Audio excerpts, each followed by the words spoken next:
Oggi non prepariamo la solita pasta fredda, facciamo una golosa insalata di risoni vegetariana. Dai, venite in cucina con Paolina.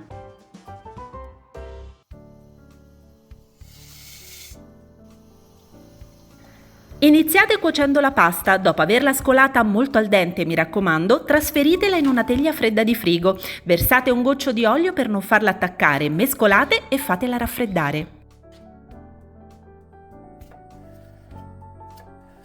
Ora passate al taglio delle verdure in pezzetti molto piccoli. Io ho scelto peperoni, zucchine e datterini.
Se non avete la friggitrice potete anche saltare le verdure in padella oppure grigliarle.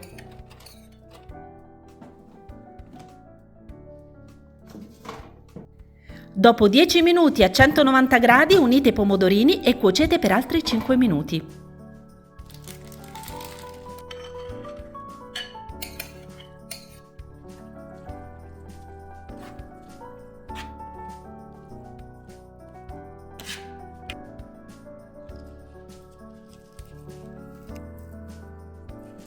Dopo aver aggiunto il basilico manca un mix che fa la differenza. Provate anche voi ad unire l'uovo sodo e la feta dopo averla ben asciugata. La sapidità del formaggio avvolta dalla morbida dolcezza dell'uovo sodo, un connubio che darà una marcia di gusto in più alla vostra pasta. Parola di Paolina.